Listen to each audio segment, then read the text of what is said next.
Hey there everybody, how you doing? I am Francis and welcome back to The Witch's House MV. I wasn't planning on doing the secret ending for this game, but one night I actually decided that I would give it a try, and to my surprise, I actually did it. Now, I recorded myself doing this on my own time, so there is no commentary. Now, I obviously did not get this done first try. I actually died so many times. This was actually a 3-hour recording. Anyways, I wanted to share this ending with you guys, but I felt like a no commentary video would be kind of boring, so I decided that for this video, I would do something different. Something that I never tried before. That's right, I am referring to post commentary. Everything you're hearing from me right now is post commentary. I'm actually saying this stuff after I recorded this. So if this is a little awkward, I do apologize. Again, to get this ending, you have to go through this game without talking to the cat, which means that you can't save, so this is basically a no save and no death run. I didn't think this would be that hard, but boy oh boy was I wrong. Like I said, this was a 3-hour recording. You won't see my deaths since I edited them out, and I'm actually showing you guys my one run where I actually got them perfected. I did that to save time because, again, this was a 3-hour recording. But I will talk about the parts that gave me trouble as we go on. This beginning bit that we're watching right now, by the way, this part wasn't really that bad. Like, after like the many times I died at this, I was actually doing this part like pretty, mechanically with not very much thought put into it. I was just basically going through the motions because I've done it about 8,655 times. I clearly know what I'm doing. Like, you put the bear body in the basket, and the basket slides as you leave, which still creeps me out, by the way. And then you get chased by what is, I'm guessing, the angry spirit of the bear that you chopped off and took the limbs of. Anyway, you pick up those limbs, and you move on to the next room. And I found out something rather interesting about this room. You can't toss the key into the poison, or even interact with the poison, unless you read the check for poison note. I honestly didn't know that, so that's a pretty interesting thing to find out that I really didn't know about. Anyways, not much to report here. You put the key in a poison, it turns black, the door unlocks, and you get to move on to the next floor. And this floor is actually where I started to have some problems. You follow the witch up the stairs. Although I'm starting to think that the Elwyn illusion that you saw is the host showing Elwyn the way. Either way, this is where you come across the room with the butterfly and the spider, and I kinda screwed myself over here.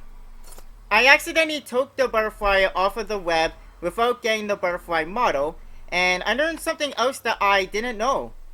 Once you free the butterfly, you can't put the butterfly back on a spider web, so I made myself into a spider meal, so whoops, and that was the end of that run. After you trade the rope for the Book of Death, I had 3 runs end in this room, and they were all because of that face. First time, it tricked me when I was running around the bookcase and it went around the other way and it kinda got me. The other time, I forgot to push Z to open the door. For some reason, I thought walking into the door was enough, and apparently it wasn't. And the next death was because I turned at the wrong time and got caught on one of the displays. Anyways, after that, you do it correctly. You pick up the model, you go back in the spare room, you take the butterfly, and this time you put the model, and then you can proceed to the next area. I love how this game is simple. You know, story-wise.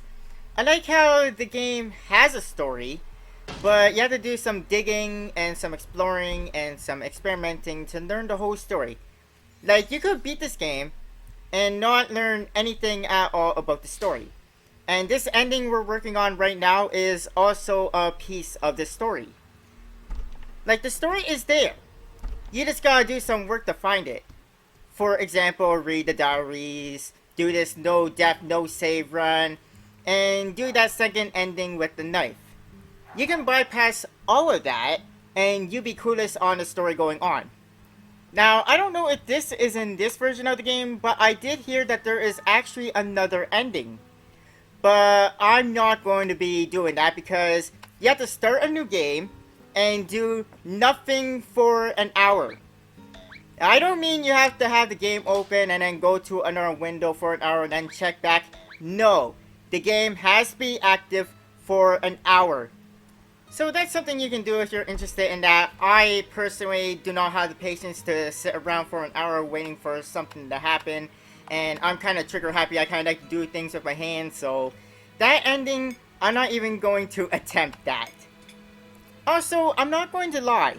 There were a lot of moments that I was tempted to talk to the cat. It was an urge I had to fight myself over. You know, when I play RPGs, I'm a constant saver. And that's actually a hard habit to break. But I resisted. None of my runs have ended because I caved in and talked to the cat. But it was an eternal struggle to resist. So yeah, there isn't much to talk about right now since not much happened around here that's worth talking about. Nothing going on here gave me any trouble. I know some of you are wondering, why don't I just cut it out then? That's because I want to show you guys the complete run from beginning to end without cutting it out, just to, show you guys that I actually did do this. While we're talking about RPG Maker horror games, by the way, which one would you say is your favorite?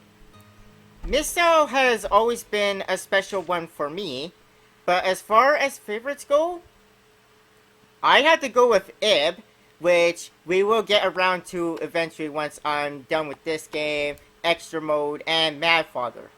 Also, I noticed that in the last episode, I did say that I think you had to do this ending to unlock the Extra Mode, but as you saw at the beginning of this video, that wasn't exactly the case. As far as this game's Extra Mode goes, I still haven't decided if I should do that live on Twitch, or if I should do it as pre-recorded like the R4 episodes of this series have been. Which would you guys like to see more? Like, I'm honestly fine either way. I know I'm in for a challenge regardless of if I do it live or not. I kind of want to do it live so we can figure it out together, but not many of you guys watch me over on Twitch, so I don't know if I should really bother doing it live. Either way, we're finally coming up on something I can talk about. This room with the evil painting. One of my runs have ended on this room because I kind of got caught on the environment and I got trapped by a pumpkin and the painting. So you guys can guess how that ended. That was the one death that fed me up to the point where I had to take a break. That was a death that really stuck with me. Anyways, after that, I didn't have any more trouble until I got to the roof. Like, making the noise in the 4 rooms isn't really that difficult. One thing I found weird about this section, though, is you technically only make noise in 3 rooms. The clock ticking, the self-playing piano, and the music box. The pumpkin isn't really making any noise anymore after you knock on it 4 times. Like, the other 3 rooms are doing something so that it's playing noise in those rooms, like, all the time, automatically. Where the room with the pumpkin, not really after you knock on it a 4th time. Like, it's not really making any noise anymore, so yeah, I always found that part weird. By the way, on a side note, it has nothing to do with this game, but post-commentary is hard. You guys may not know this, but I'm actually reading a script right now that I took a whole week writing up. I can promise you guys, I don't plan on ever doing something like this again. I'll just stick to what I know, which is, live commentary where I just commentate and react to things as they happen. Cause this ain't exactly my specialty. I have just gained a lot of respect for people that do post commentary. You don't know how hard it is until you try it yourself. You guys that do post commentary, take a bow. You deserve all the respect in the world, and you deserve every subscriber you got. Hey, at least I'm trying, right? Points for trying? Anyways, we finally come to this room with the statue who has lost her ring. Now, I had no problems here, but there is something I always wonder about this room. Well, actually, two things I wonder. First thing I wonder is, what would happen if you put the golden chopsticks back where they don't belong after you fish out the ring from the soup? I'm guessing the skeleton with the wiggly head would kill you. But it never happened to me, and it never happened to anybody else I watched that played this game.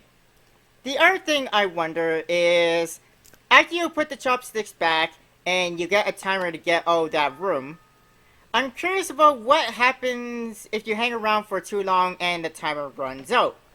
Well, obviously you die, but how? I never wasted time in there, so I don't know what happens if the timer runs out. And again, I watched other people play this, and no one has ever stood around long enough to for the timer to run out, so I don't know what happens. Well, I mean, it probably happened to somebody, but nobody that I watched. Anyways, those are a few things that I wonder. Someday I will look into them and see what happens, but I wasn't going to do it during this run. This run was a no death, no save run. This was not the time or the place to go do that.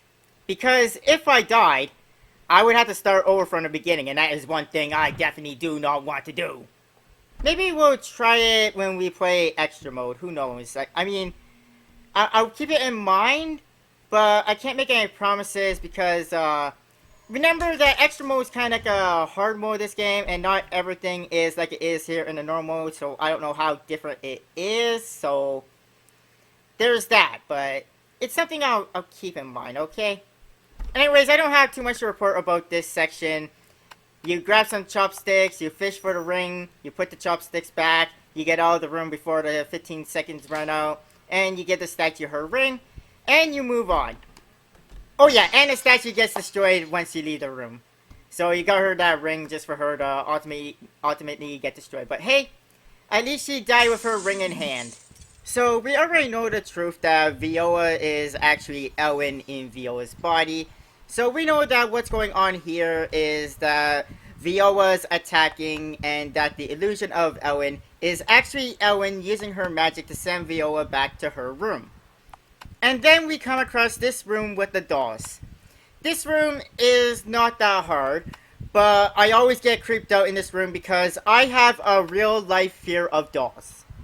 And once you solve this puzzle, something creepy happens that I didn't notice before. Yeah, you guys see that? The goddamn dolls look at you, their heads move. And then that brings us to this room.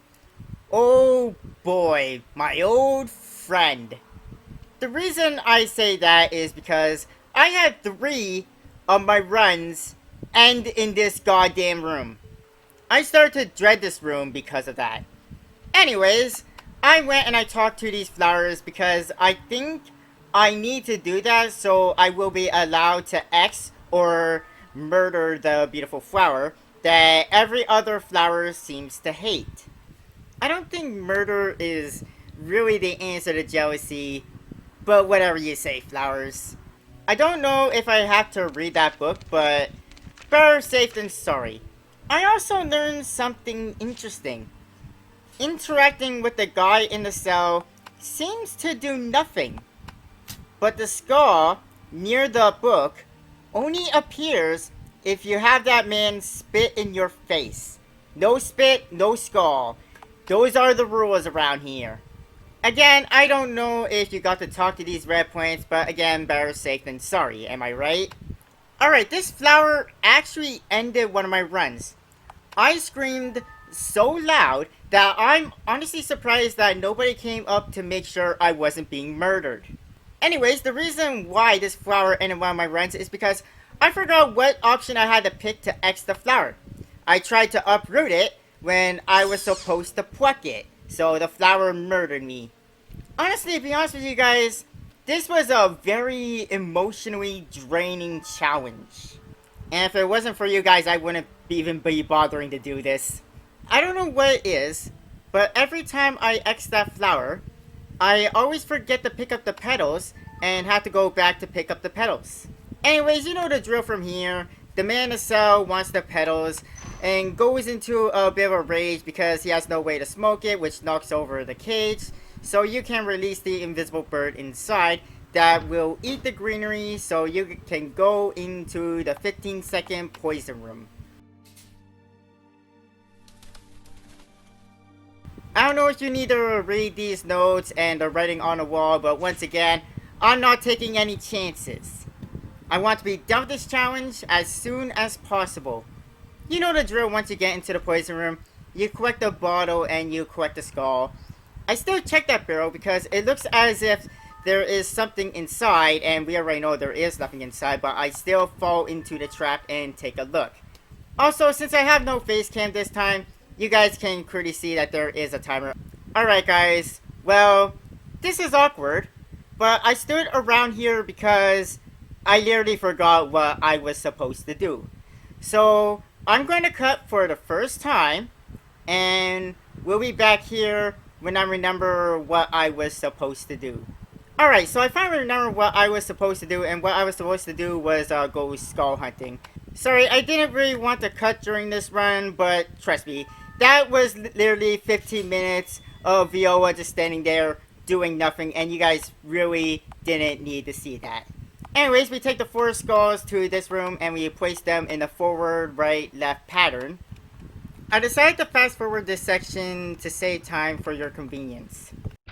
Remember how I said 3 of my runs ended in this room? Well, you guessed it, another one of my runs have ended here. I forgot that a big giant scary skull was gonna chase you, and it got me, which ended another one of my runs. God damn it. Anyways, once you're in the clear and the skull has left you alone, you know what to do from here. You put the petals in a bottle and you put the water in a bottle, making a makeshift lantern so you can wander in the darkest of darkness. Remember not to talk to the tadpoles because they're kind of upset about what you did to their father, even though he died a hero. Like, he sacrificed himself for the greater good.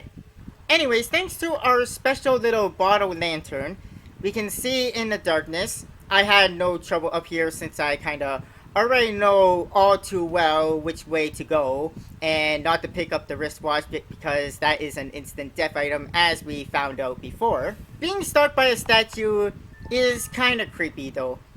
It's not just dolls that I'm scared of. Statues, puppets, mannequins, basically anything that moves that shouldn't move.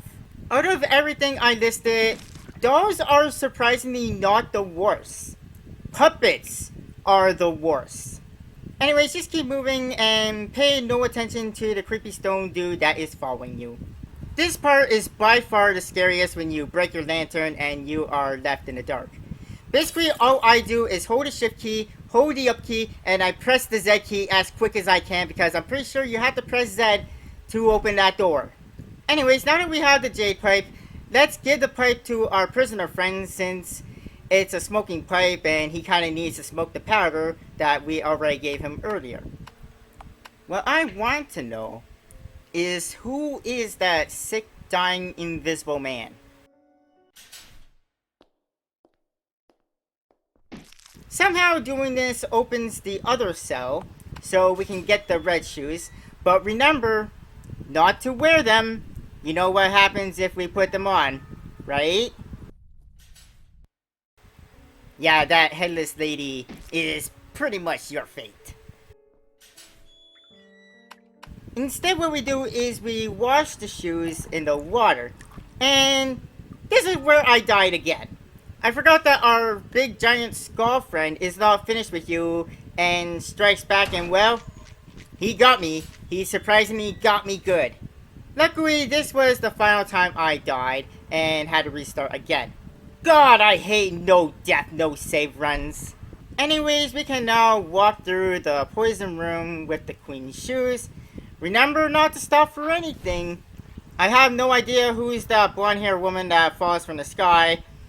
I have theories that maybe it's Elwyn's mother, since Elwyn mentioned in one of her diary entries that she exed her parents.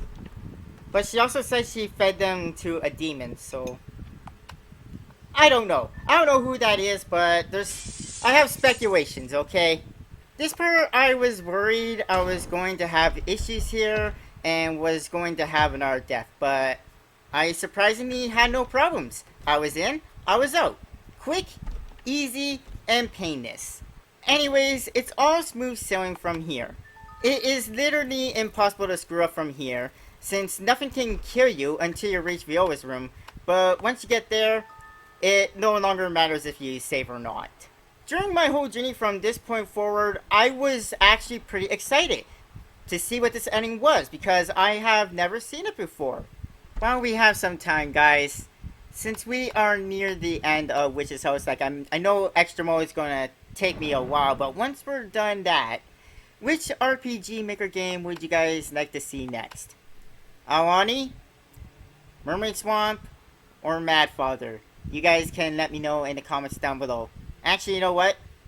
I might put a poll. If you're watching this on YouTube, I'll put a poll in the top corner of the screen.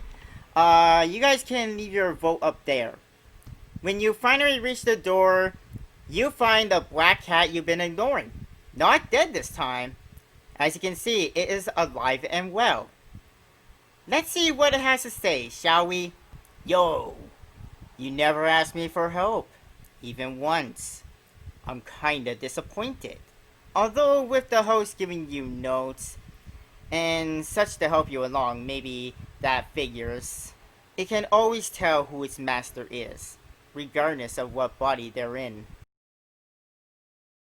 Well then, I'm gonna leave one step ahead of you, because I think she's on her way here. And it seems the magic of the host has gone back to her, which means the magic's gonna go poof, right? If I stay here, I might get gobbled up with it. Hmm? No, being incorporeal doesn't necessarily mean we're immortal.